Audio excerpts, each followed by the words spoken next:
Oh yo, yeah man, big up my youth. Vendetta in the meeting, yeah? Same way still.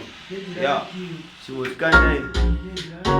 Vendetta, I told you now. Oh yo, brand new team.